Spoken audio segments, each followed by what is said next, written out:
ये जो मस्कत में मुज़ाकरात होने के लिए जा रहे हैं, हम क्या एक्सपेक्ट कर सकते हैं इससे दोनों जानिब से? अगर दोनों फरीकैन की बात की जाए, अमेरिका की, ईरान की, किस हद तक संजीदगी का मुजाहरा किया जा रहा है? कुछ पॉजिटिव आउटकम आपके ख्याल में हो सकता है इससे?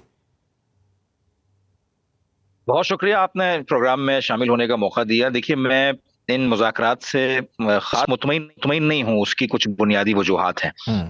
पहली बुनियादी वजह यह है कि अमेरिका ने अपने नुमाइंदों का, जिनका आपने जिक्र किया, वेटकोफ और ट्रंप के जो दामाद हैं, उनके साथ साथ एक सेंटकॉम का नुमाइंदा भी रखा है।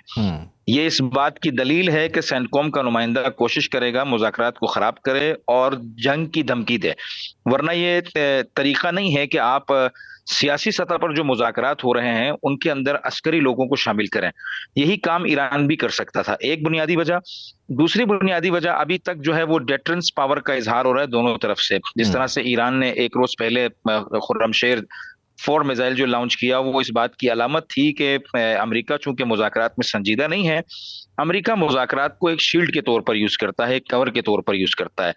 अमेरिका दुनिया को जंग की लॉजिक बताने की कोशिश कर रहा है कि हमने चूंकि मुज़ाकरात की ईरान को, अमेरिका को अपील की थी, ईरान को अपील की थी, ईरान मुज़ाकरात की मेज पर आया और हमारे मुज़ाकरात से उन्होंने इत्तेफाक नहीं किया।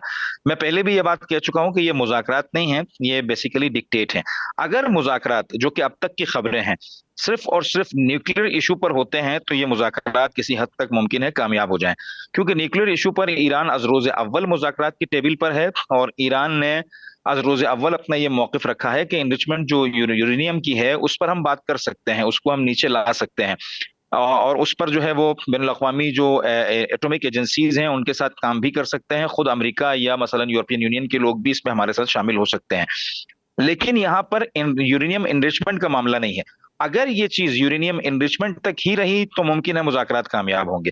लेकिन मैं खुशबीन या मुतमईन इसलिए नहीं हूं कि मुझे मालूम है ये मुज़ाकरात सिर्फ एनरिचमेंट, यूरेनियम की एनरिचमेंट तक नहीं रहेंगे, बल्कि ये आगे बढ़कर मिसाइल प्रोग्राम को भी डिस्टर्ब करेंगे ईरान के, कि जो पिछले प्रोग्राम में मैं जिक्र कर चुका हूं कि 300-400 किलोमीटर तक की मिसाइल की रेंज होनी चाहिए और जो एनरिच्ड यूरेनियम है उसे किसी सालिस मुल्क तक पहुंचाया जाए, या मसलन जो रेजिस्टेंस ग्रुप्स हैं उनको असलन ईरान जो है वो किसी भी किस्म की सपोर्ट ना करे।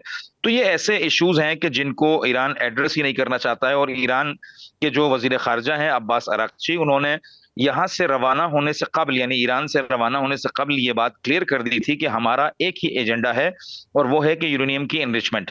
हम एटॉमिक वेपन नहीं बना सकते हैं। आपने देखा होगा ईरान के supreme leader Sayyid Ali Khamenei का फतवा भी है कि हमारे नजदीक जो एटॉमिक वेपन है वो बनाना जायज नहीं है।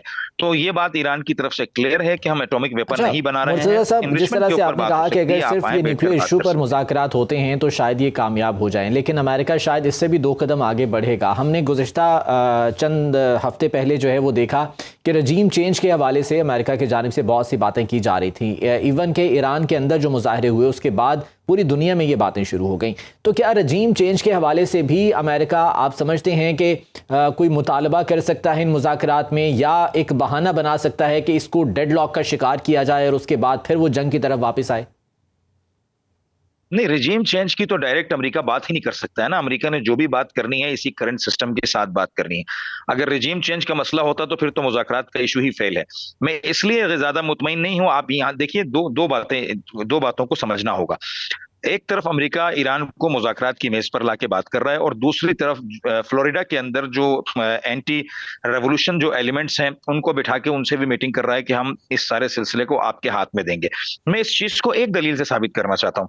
देखिए, वेनेजुएला के अंदर जब ये इशू हुआ, वेनेजुएला की हुकूमत के साथ भी जब यही काम किया गया, तो वेनेजुएला के अंदर एक खातून जो उनकी अपोजिशन लीडर थी उसको फिगर बनाकर सामने लाया गया, अवाम को उस खातून के जरिए उकसाया गया, मुतहर्रिक किया गया, वेनेजुएला के अंदर इशू पैदा किए गए जो उनकी करंट गवर्नमेंट थी उसके खिलाफ एक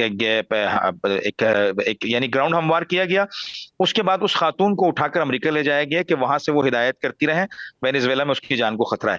और जैसे ही इन्होंने वेनेजुएला के इलेक्टेड प्रेसिडेंट मदुरो को उठाया, किडनैप किया, वहां से न्यूयॉर्क लेकर गए, उसके बाद जब उस खातून ने कहा कि मैं वेनेजुएला संभालने के लिए तैयार हूं, तो उस खातून को कहा गया है कि आप लोगों में चूंकि मकबूल नहीं है लिहाजा हम आपको नहीं भेज सकते हैं, वेनेजुएला की इश्यूज को हम खुद डायरेक्टली टैकल करेंगे। तो यानी ऑपोजिशन के जरिए ये गेम बनाया जाता है कि ईरान के अंदर जो कुछ लोग हुकूमत से नाला है किसी भी वजूहात की बिना पर उनको मुतहर्रिक किया जाए, उनको हुकूमत के खिलाफ खड़ा किया जाए, उन ईरान की इंटरनल जो मैटर्स हैं उनको डिस्टर्ब किया जाए, और दूसरी तरफ ईरान को टेबल की मेज पर लाकर मुज़ाकरात का सिलसिला भी चलाया जाता है। मैं पहले भी ये बात कह चुका हूं कि मुज़ाकरात के जरिए अमेरिका किसी नतीजे पर नहीं पहुंचना चाहता, क्योंकि इसराइल का प्रेशर अमेरिका के ऊपर ज्यादा है और इसराइल को ईरान में रिजीम चेंज नहीं चाहिए, ईरान के टुकड़े चाहिए इसराइल को। तो ये मुज़ाकरात या रिजीम चेंज ईरान के अंदर ऐसा कोई सिलसिला नहीं है, ये सिर्फ दुनिया को दिखाने के लिए है कि ईरान की एक अपोजिशन मौजूद है जो वहां जाके ईरान के मामला को हैंडल कर सकती है।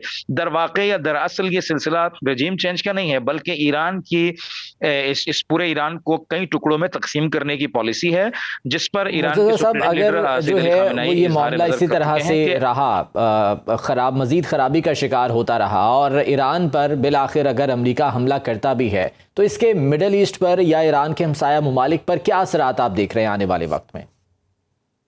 देखिए, इसमें तो कोई दो राय नहीं है कि ईरान पहले भी ये बात वाजे कर चुका है। जैसे ही अमेरिका की नकलो हरकत इस खित्ते में बढ़ी, ईरान ने ये बात वाजे कर दी है कि अब की बार हम डिफेंसिव पोजीशन में नहीं है बल्कि ऑफेंसिव पोजीशन में है। ईरान डिफेंसिव से निकलकर एग्रेसिव पोजीशन में आ गया है, और ये चंद दिन पहले शायद आपने ईरान के सुप्रीम लीडर का एक जुमला सुना होगा, वो बहुत कम इस तरह की बात करते हैं, और मेरे ख्याल में इस पूरे सिनेरियो के अंदर ये पहली बार उन्होंने कहा है कि अगर जंग हो गई तो ये खित्ते की, ये सिर्फ ईरान की जंग नहीं होगी बल्कि पूरा खित्ता इस जंग की लपेट में आएगा। इसकी इनडायरेक्ट मीनिंग्स ये हैं कि अगर जंग हुई तो मैं जो यहाँ पे दानिशमंदों के या ईरानी गवर्नमेंट के जो टारगेट्स देख रहा हूं, उससे मैं इस नतीजे तक पहुंचा हूं कि एटलीस्ट वो ममालिक जो इस वक्त अमेरिका के लिए हब बने हुए हैं, for example Dubai, for example उस तरह की और ममालिक, उन कंट्रीज को एटलीस्ट हिट किया जाएगा कंप्लीटली और अमेरिका के तमाम एसेट्स को तबाह किया जाएगा। ये खबर ईरान ने उन ममालिक तक पहुंचा दी है कि अब की बार किसी भी किस्म का तहम्मुल हमारे अंदर मौजूद नहीं है।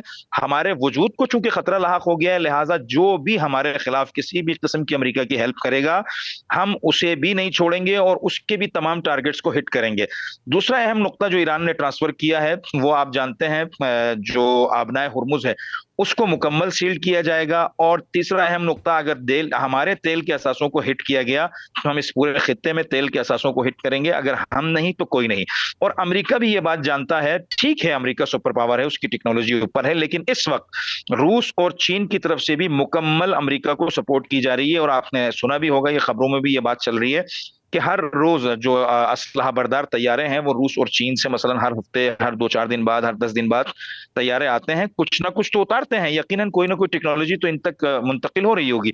तो अब अमेरिका के लिए इतना आसान नहीं है। अगर अमेरिका 10 वार करता है तो ईरान एटलीस्ट 5 वार करेगा। अच्छा, और उन 5 वारों का एक और चीज, जब लास्ट टाइम जब अमेरिका की जानिब से, डोनाल्ड ट्रंप की जानिब से ये फैसला किया गया कि वो जो ईरान पर हमला करेंगे और इस बारे में वो बड़ी संजीदगी से वो बात कर रहे थे, लेकिन फिर अचानक से उन्होंने कहा कि मैंने अपना फैसला बदल लिया है। बहुत सी खबरें ऐसी आती रहीं कि इसमें मुत्तहिदा अरब अमारात ने, सऊदी अरब ने किरदार अदा किया है और उन्होंने कहा है कि ईरान को एक मौका दिया जाए, गो के डोनाल्ड ट्रंप ने इससे इनकार किया था।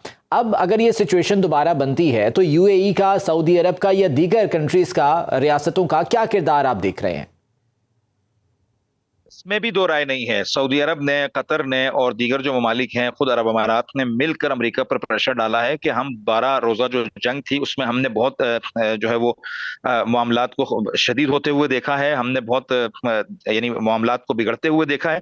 लिहाजा हम दोबारा नहीं चाहते हैं कि ऐसी किसी दूसरी कैफियत के शिकार हों, या इससे शदीद, चूंकि ईरान का इस दफा पैगाम शदीद था कि हम जो है वो अगर हुई तो ये जंग पूरे खित्ते की जंग होगी, सिर्फ ईरान की जंग नहीं होगी।